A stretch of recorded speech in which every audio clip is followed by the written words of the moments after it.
It's Electric Drives. Your electric vehicle future starts right now.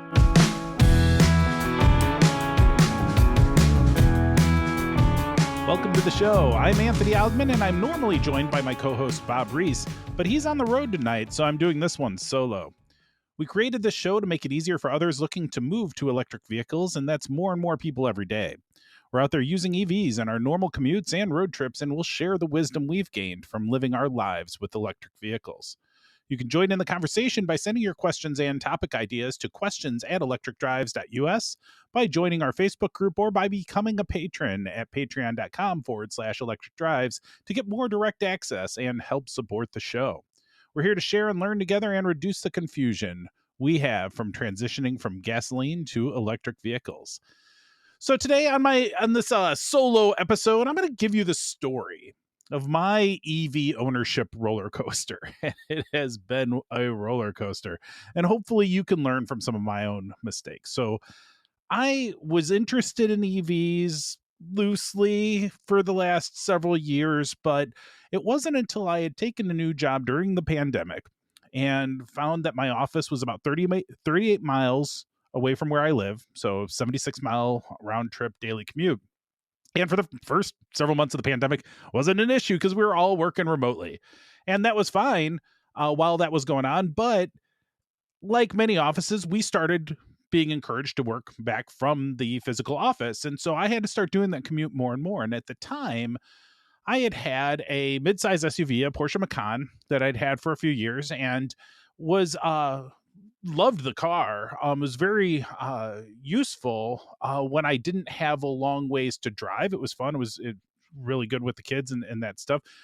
But it wasn't really the best commuter car. The gas mileage was pretty poor, and it's a nice car, but I'm driving on these expressways and these tollways in the Chicago area, during the winter time, potholes everywhere, road construction debris, rocks constantly banging on my windshield, causing chips to the paint and all that. I just felt like this beautiful car was getting destroyed, and all of its driving characteristics were kind of wasted on this soul-crushing commute, and it wasn't very efficient at doing it. Like, it sucked up the gas. It was low 20s in the miles per gallon. It was starting to add up, and I really hated going to the gas station every day, and once a week, and it was always a hassle. And so I was like, this is just, maybe it's time. I live in the suburbs. I have a house. I have a garage.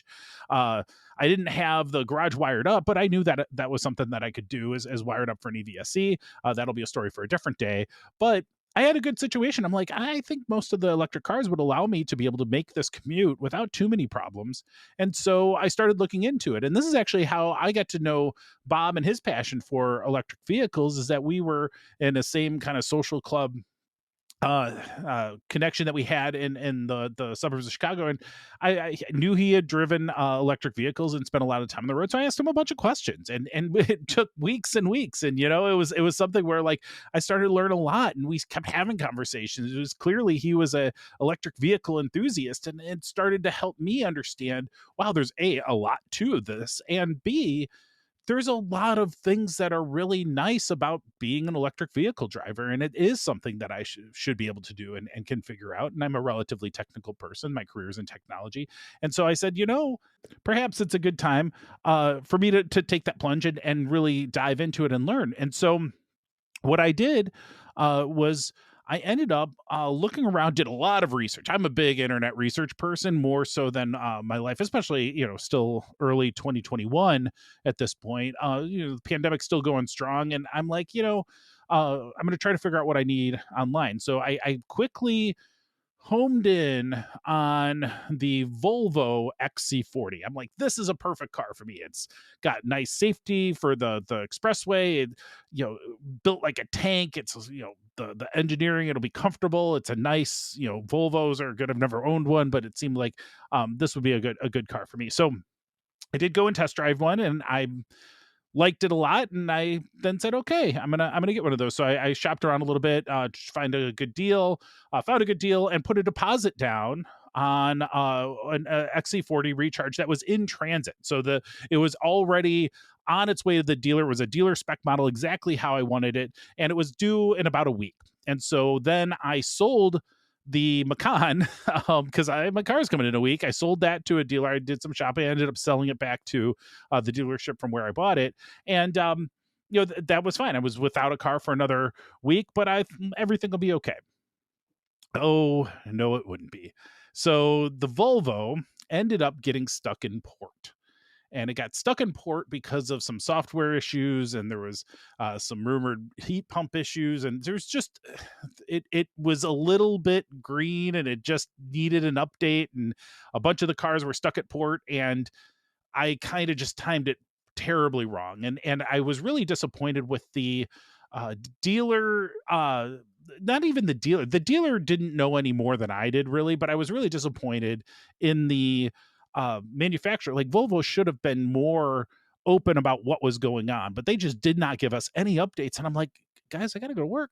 I gotta go to work. I need a car, and so I waited for a couple weeks and I worked with the dealer as best I could. But at the end of the day, I had to do something. And at that point, I'd kind of soured on the whole experience with the Volvo. I'm like, I might have to go check out this Mustang Mach-E that I've been hearing so much about. Maybe I can find one of those.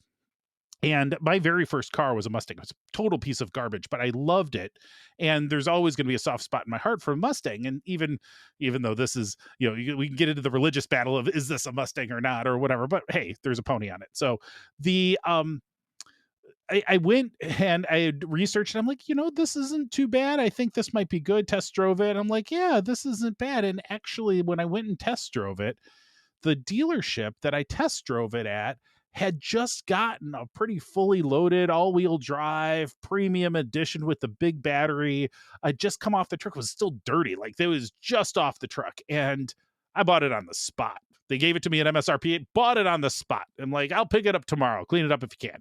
And yeah, it was a little bit impulsive, but at that point, I'm like, I need a car. And so I went and got the Mustang Mach-E. It was red, which I'm not a red car kind of person, so I always felt a little bit off in it, but it was a nice deep red. And I'm like, this car is beautiful. I really like it.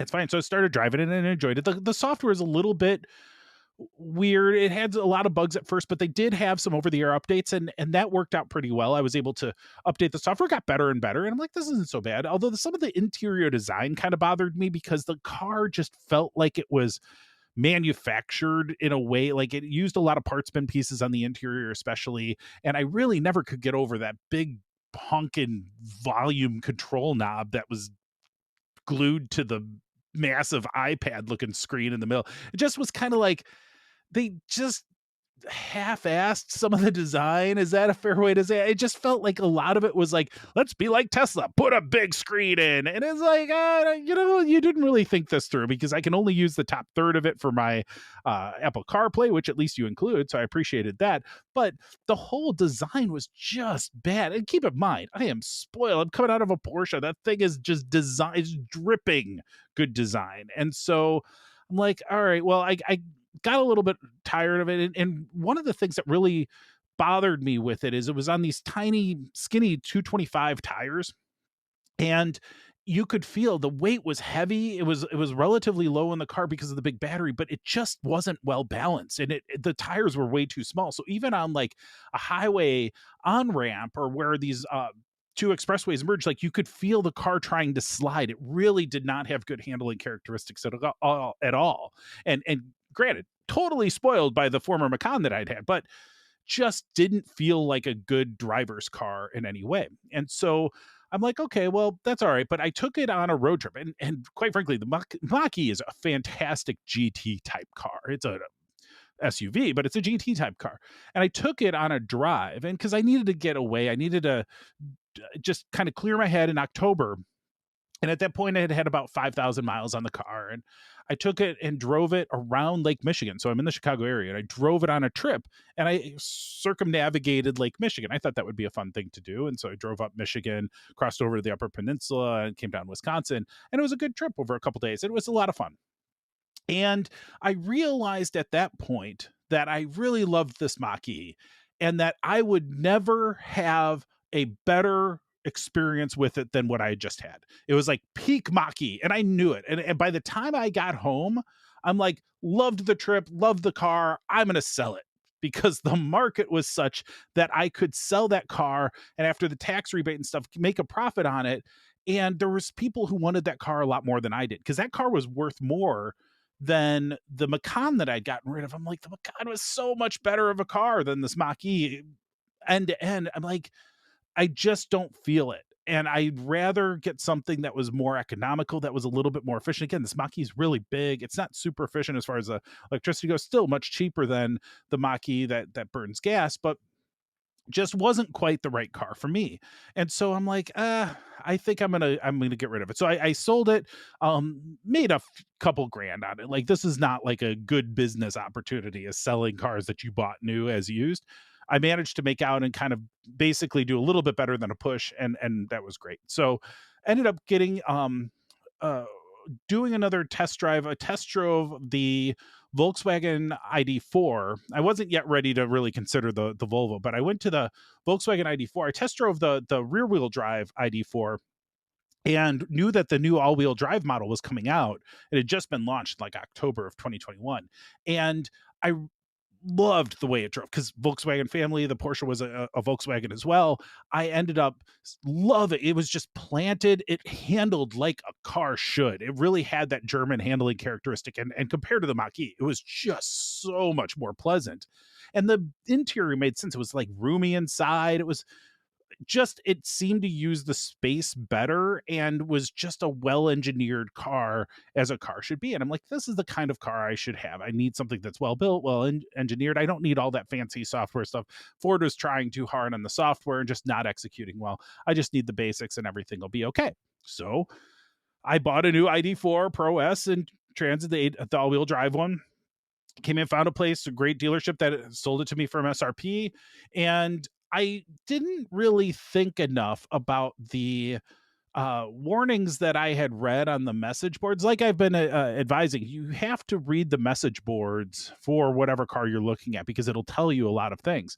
And I thought, hey, if I read the message boards, I'll know what I'm getting into. And a lot of people really loved it, and because there's a lot of bias in these boards too. You'll have the people who love the car and the people who hate the car. You have to kind of reconcile the two. So I go into the boards or whatever, but one of the things that stood out to me, and I didn't really I discounted it because I'm like, this can't be true, is that people were like, scheduled charging doesn't work. And the software is just awful and the infotainment's just awful and all these things. And I'm like, can't be that bad, right? I just came out of the Ford. The phone as a key didn't work well, and like it'll be fine. They'll update it. Everything will be cool. The car drives so great. I'm not going to worry about it. So I bought it, took delivery. Didn't have much of a wait on that one. That one uh, um, was in transit, but that one got delivered within a couple days. It was fantastic.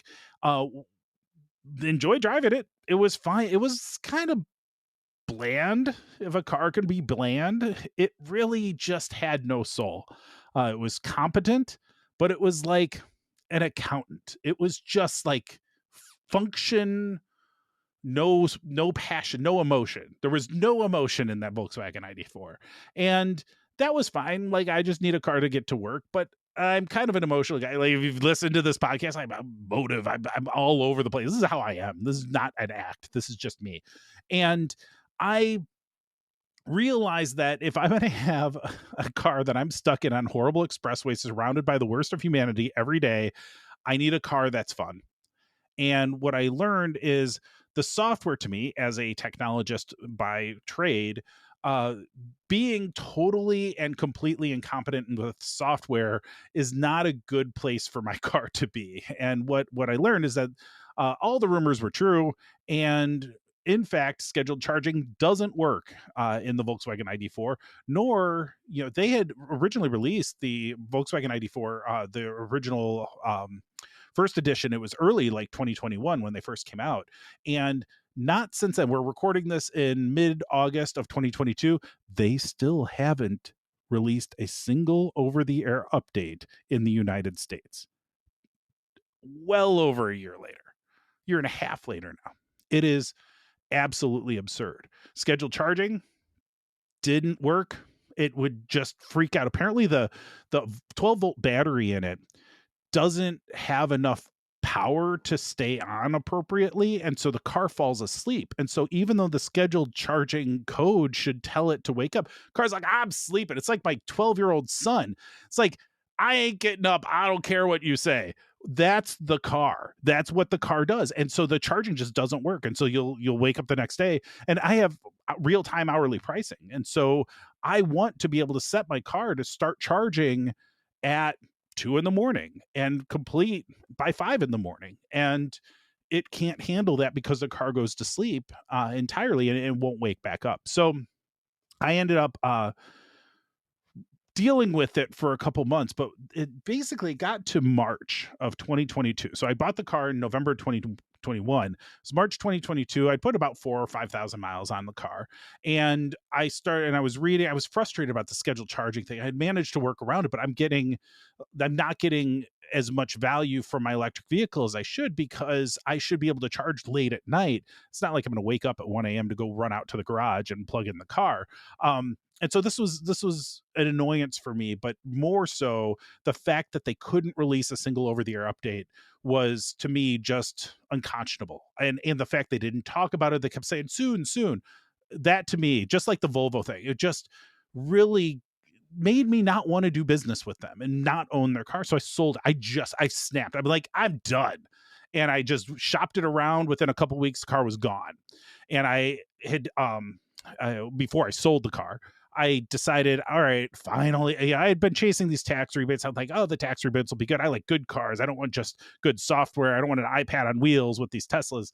And I test drove one, and I kind of fell in love with the Model 3. And the reason is that it was really the first electric vehicle sedan that I had ever driven. And the thing is that the Model 3, it really reminded me of the car I had before, the Macan, which was a BMW 328i. So BMW 3 Series that I'd had from about 2011 to 2018. I had that one for 7 years, and I loved that car. It was really the only car, other than maybe that crap Mustang that I learned to drive on. It's the only car I ever really loved. And I realized, like, I took that car to the track. I did autocrosses with it. I did all of this fun stuff. And I kind of sold out when I went to the Macan, because you can't take SUVs or crossovers on most tracks and run them at speed. They won't let you, because the center of gravity is higher. And so it's a danger, rollover risk. And so they just don't let you on the tracks with SUVs under most circumstances. Sometimes you can get in, like with a Porsche Club will have an event, they'll let the Macans run. But for the most part, any like SCCA autocross stuff, you just high speed autocross stuff, you just can't take the SUVs. And so I when I test drove the Model 3, I'm like, that's what I was missing. It's a fun car. It's quick, and the software works. Some of the other things, you can argue build quality, you can argue Elon shenanigans or whatever. But when I looked at what do I actually care? I've been telling myself for a long time, I like this, and this in a car. I want it to be roomy, and I want it to carry the kids, and I want it to get me to work and back in a reasonable way, and I want it to handle well in the experience. I want it to be fast and fun. That's what I really want. I want it to be fast and fun, some good gas mileage or good efficiency on the electric side. That's fine. That's a bonus, but I want it to be fast and fun. That's what I finally had to admit to myself. And I'm like, oh, okay, it has to be fast and fun and good software, because that's kind of important to me as well. Once I test drove the Tesla, and I learned that I could, in fact, so I have a limitation that's unique to me, that I have a detached garage that sits behind the house, and I really cannot get a car that's longer than maybe 187, 188 inches into it. And that limits me from the cars that I could get. So like an Audi e-tron, can't do it. Porsche Taycan, can't do it. Too long. Anything over 190 inches is just straight out. The Model 3 comes in under that. And so that was potential. I actually, on the test drive, I raced to my house and parked the car in the garage to make sure I could do it, and then drove it back to the Tesla dealership. It took me like 10 minutes longer than I was supposed to. But I ended up being able to confirm, yes, I can get into the garage. And I realized I just like driving sedans, especially if I have to do it for like an hour. Like, I don't like sitting up. I'm over 6 feet tall. I'm like, I like being a little bit more reclined in that sedan versus an upright in an SUV. We have a Honda minivan is our other car, and I'm not comfortable in that. My head's bumping against the ceiling. There's no leg room. It's very upright. I'd much rather have a car that I can lounge in a little bit more as I'm driving it to and from work every day. So for me, what I learned is that Tesla makes a good car. Got to admit, they make a good car. It was really a good fit for me, and that's where like the other cars could be perfectly fine for other people. They were not the right ones for me. And so March 2022, I ordered the Tesla Model 3 Performance. Um, got rid of the ID4. I thought the Model 3 Performance was going to come a little bit sooner based on the original estimates, and that was me being overly optimistic. And it didn't end up coming in until late May. And so during that time, I was still driving to work, but I was using Turo a lot. So Turo is an app that is basically like an Airbnb for cars, and so you basically borrow somebody's car that they own, and you'll rent it for less than what a rental car agency would be. But you get, well, I mean, the plus is you get exactly the car that is in the ad. The downside is you get the exact car that's in the ad, and some of them aren't as well taken care of. But I got to test a lot of different things. I actually got to drive a couple other electric vehicles. I got to spend some time with the Nissan Leaf, and I got to drive a Chevy Volt with the V, that's the hybrid, and just a couple other cars. There was a Fiat 500L that I really liked, and so it was fun to like bounce between the different cars while I was waiting for the Tesla. It wasn't really a great financial move to do that; kind of sucked away all the profits that I had gotten from selling these new cars as used. But hey, I ended up with a car that now I can honestly say I really love, and I do expect to keep for quite a long time. And that is kind of where I sit today. And so I've had the Tesla since the very end of May, and have really been enjoying driving it and going to work. I mean, when I'm driving to work every day, put nearly 500 miles a week on it. So not Bob like mileage, but still significant. And it just everything that I could want. And so my experiences here, if I'm going to sum it up, for me, it's really about recognizing and being honest first off with yourself of what do you actually care about with a car, and what does it like, what will make you happy. And sometimes that there's people out there that really love the engine noise. I never got into engine noise. I love performance cars. I never got into engine noise. I'm like, yeah, it sounds like an engine. I don't know. It just never resonated with me like it does with some people. I just watched a video on YouTube the other day where it was like somebody was like Lamborghini versus Tesla, and the show the Tesla going super fast real quick, and it's like super quiet. And then they showed the Lamborghini going super fast real quick, and it was super loud, and it was like, it's like, okay, there's the engine sound. That's great. Is that the whole point? That was the whole point of the video, is that it's just loud. Okay, that's great. Yeah, it didn't matter for me. But what I do think is important though is to realize, like, this is one of the things that I really love about having Bob as my co-host, is that he completely does not care about the things that I enjoy most about my car. He's like, I don't care about those. He gets 200,000 miles out of his brakes, like 70,000 miles out of his tires. I am not going to get 15,000 miles out of my tires. I can tell you that right now, but I'm going to enjoy it. I'm going to enjoy it a lot. So it's great to have these different perspectives, and we're excited to have all of you starting to ask questions and start to become part of this community. I think it's really going to be a lot of fun to explore this and help you all go through this kind of journey for yourself. I hope it's a little bit smoother than mine has been, but hopefully you end up in a place where you're just as happy as I am in what you end up with. And that really is the point. It's really, can we help you in whatever way we can make this transition for yourself? So hopefully my story gives you a little bit of understanding and confidence that, yeah, you can embark on your own journey as well. It'll be okay. And if you have any other specific questions about that, certainly shoot me a note, or ask questions on the message boards or whatever. We'll find the comments on the YouTube videos or on the Facebook pages or whatever. So wherever it's convenient for you, certainly let me know if there's any other details that you want. Happy to share. And hopefully you can avoid some of the same mistakes that I had. And yeah, hopefully Volkswagen can figure out how to do an over-the-air update one of these years. So that wraps up our show for today. Don't forget to subscribe and hit that YouTube bell icon. Please join our Facebook group and send your questions and topic suggestions to questions@electricdrives.us. If you would like to get more direct access and help support the show, please do join us on patreon.com/electricdrives. Thank you for spending some time with us, and we wish you a smooth road ahead on your own electric drives. Thanks, everybody.